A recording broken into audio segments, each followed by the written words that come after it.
خطبہ جمعہ مسجد نبوی شریف بتاریخ 11 ربیع الاول 1444 ہجری بمطابق 7 اکتوبر 2022 عیسوی بعنوان اور آپ پر اللہ کا فضل و احسان بہت زیادہ ہے۔ خطیب فضیلت الشیخ احمد طالب حفظہ اللہ، اردو ترجمہ امیر الاسلام بن بحر الحق چاندپوری۔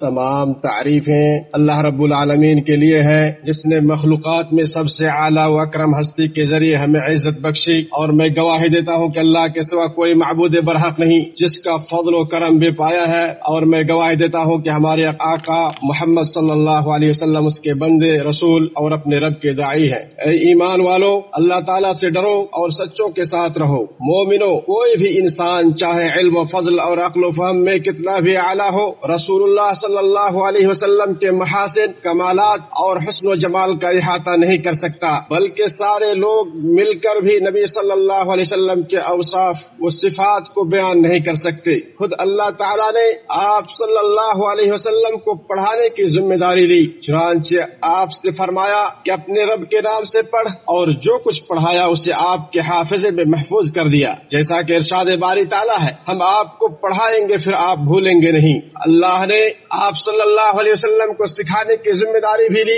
ارشاد باری تعالیٰ ہے کہ اے نبی، اس وحی کو جلدی یاد کر لینے کے لیے اپنی زبان کو حرکت نہ دیجیے، اس وحی کو جمع کرنا اور زبان سے پڑھوا دینا ہمارے ذمہ ہے۔ دوسری جگہ فرمایا کہ اللہ نے آپ پر کتاب و حکمت نازل کی ہے اور آپ کو وہ کچھ سکھلا دیا جو آپ نہیں جانتے تھے، یہ آپ پر اللہ کا بہت ہی بڑا فضل ہے۔ اللہ تعالیٰ کا ارشاد ہے کہ آپ کہہ دیجئے کہ میں تو تم جیسا ہی ایک انسان ہوں، ہاں میری جانب وحی کی جاتی ہے۔ اس آیت کریمہ میں جس مقام کا ذکر ہے وہ ان چنندہ رسول کی قدر اور حیثیت پر دلالت کرتا ہے جنہیں ان کے رب نے وحی الہی کو قبول کر پانے کے لیے تیار کیا، اس کے قابل بنایا، اور ان کے جسم و روح، عقل و فہم، آنکھ اور کان، بلکہ سارے اعضاء و جوارح میں طاقت و قوت بخشی۔ اللہ تعالیٰ نے بندوں کو اپنے نبی محمد صلی اللہ علیہ وسلم کی اتباع و پیروی کا حکم دیا ہے، اور ان کی اتباع کو اللہ اور اس کے رسول سے محبت کی نشانی قرار دیا ہے۔ ارشاد باری تعالیٰ ہے، آپ کہہ دیجئے کہ اگر تم اللہ تعالیٰ سے محبت رکھتے ہو تو تم میری پیروی کرو، اللہ خود تم سے محبت کرنے لگے گا اور تمہارے گناہ بخش دے گا، اور اللہ بہت بخشنے والا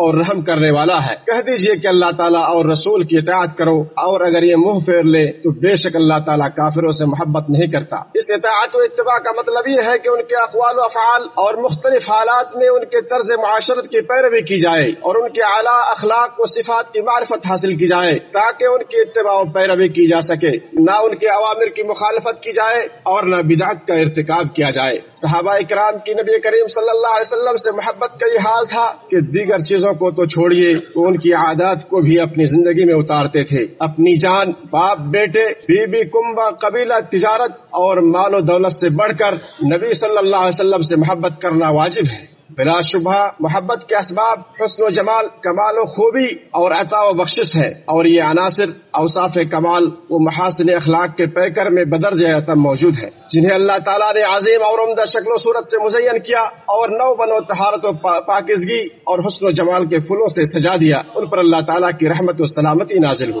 آدمی جب آپ صلی اللہ علیہ وسلم کے عظیم اوصاف اور عمدہ اخلاق سے مطلع ہوتا ہے تو اس کے سامنے ایک خوبصورت تصویر ابھر کر سامنے آتی ہے جو دل و دماغ میں پیوست ہو جاتی ہے، گویا وہ اپنے محبوب صلی اللہ علیہ وسلم کو دیکھ رہا ہوتا ہے۔ اللہ